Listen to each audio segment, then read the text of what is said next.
This video is pure gold. Why? Because today I'll show you how to fight back with the black pieces against one of the most aggressive and brutal openings in all of chess, the King's Gambit. Most players, whether they're amateurs or grandmasters, answer e4 with e5. That's a fact backed by statistics. And if you're watching this, chances are you're a double king's pawn player yourself. So sit tight, get comfortable, and prepare to learn something you'll never forget. It all begins with e4, e5, f4, the King's Gambit. Once upon a time, centuries ago, this opening was the ultimate weapon of choice, bold, romantic, and feared across the chessboard. But today it has all but vanished from top-level play, for one simple reason. It brutally weakens White's kingside.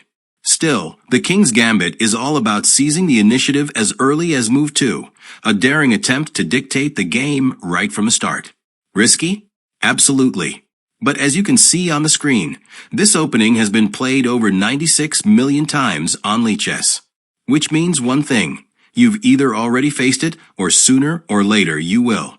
The usual move for black is to take on f4, entering the King's Gambit accepted. But there is another path, far sharper, far deadlier.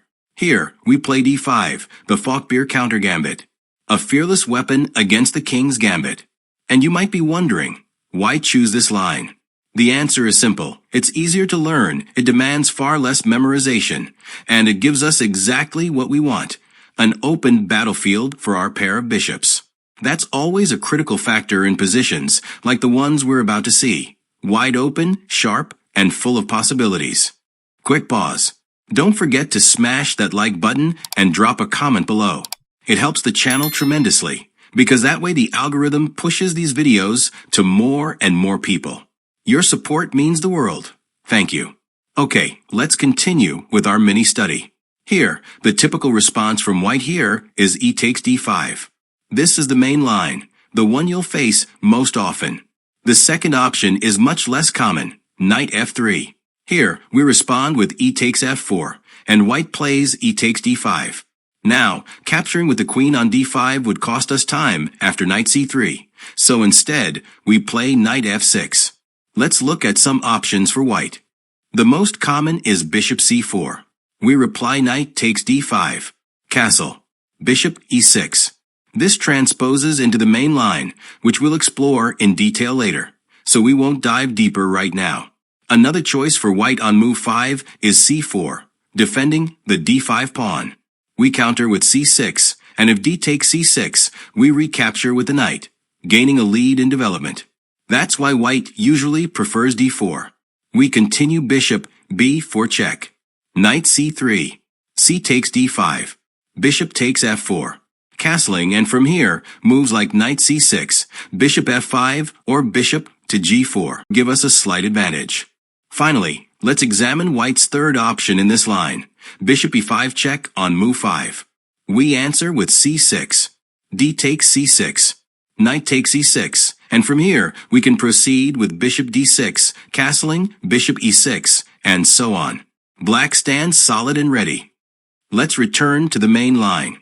As I said, White played e takes d5, and now we respond with e takes f4, the best move. We continue opening the center, and if you look closely, we have a slight advantage according to the evaluation bar, since we have more open lines for our pieces than our opponent. Now, playing queen takes d5 here to immediately recover the pawn would be questionable, because it allows White to continue with knight c3, gaining valuable tempo by developing a piece while attacking our queen. On the next move, White could develop a second piece, for example knight f3, giving them a lead of 2 tempos. That's why I strongly advise never playing this as black. Alright, let's return to the main line. As I mentioned, e takes f4 is the best response, and now White usually plays knight f3, the most common move according to the statistics. Another option is bishop c4, defending the pawn, but that's a mistake because of queen h4 check, which throws White's king off balance and robs them of the right to castle. The line continues with king f1, bishop d6, knight c3, knight e7, knight e4, castling, and from here we can follow up with knight d7, then knight e5, and so on. Step by step, black maintains a slight but meaningful advantage over white, controlling the game and keeping the initiative. Let's return to our main line. As I mentioned, white plays knight f3, and now we strike back with knight f6. We're developing our kingside and preparing to capture on d5 with the knight, not the queen, for all the reasons I've already explained. Bishop c4. This is the most played move at the master level. Another option is c4, suggested by Stockfish. Here, we respond with a familiar idea. c6, a strong move.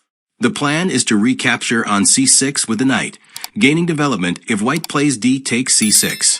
That's why white usually prefers d4, and we reply with c takes d5. Now white plays c5, trying to keep the game closed, which blocks our kingside bishop. That's when we strike with b6, attacking the c5 pawn. The line continues with b4. Bishop e7. Bishop b5 check. Bishop d7. Pawn to a4. Castling, and from here, we can continue with a5 to pressure white's queenside. Knight e4 is also a strong plan. Black stands solid, active, and ready to seize the initiative. Let's return to the main line. As I mentioned, white plays bishop c4. We strike back with knight takes d5, winning a pawn. Castling. Bishop e6. Our pieces keep coming to life. Bishop e3. This move prepares the pawn push to d4. But notice, if white had pushed d4 immediately, it would be a mistake because of knight e3, a brilliant fork on the queen and rook. This forces white to play bishop takes e3, and after bishop takes c4, we're attacking both the rook and the bishop. In every scenario, black comes out on top. Back to the main line. Bishop e3 is the most common move. Knight c6, d4, queen f6, defending our extra pawn on f4. c4, attacking the knight. Knight e3, forking the rook and queen. Bishop takes e3, forced. F takes e3. d5, a fork on the bishop and knight. What's our move? Queen takes b2, attacking the rook on a1. D takes e6. Remember, capturing the a1 rook is a trap. It will allow mate on d7. So we calmly play f takes e6. Every step here comes from positions that have been repeated countless times in master-level games. Black stands strong, precise, and ready to seize the initiative. This continues with queen c2. Queen takes c2. It would have been a terrible idea to play queen takes a1 here because of knight c3, which creates a discovered attack on our queen. Knight b4, attacking the white queen. Bishop a4 check. c6. Queen b3, and now, finally, our queen would have no escape, and we would lose the game. Let's get back to the main line. As I mentioned, queen takes c2 is the correct move. This continues with bishop takes c2. Bishop c5. With this, we threaten deadly, discovered attacks against white's king. Rook c1, preventing the pawn push to e2, which would result in an immediate loss for white. e2 check. King h1, long castling. We continue with knight d4, and our position is excellent, much easier to play, with 3 pawns in the lead. We are clearly better than white. And that wraps up this mini course. I hope you've taken note of these tips and put them into practice in your games whenever a daring opponent tries the King's Gambit. The Falkbeer Countergambit is simple to learn and play. It's time for you to punish the King's Gambit like a pro. I hope you enjoyed the video and my analysis. Don't forget to support this video with a like, leave a comment, subscribe to the channel, and share this video with your friends. See you in the next video. Take care.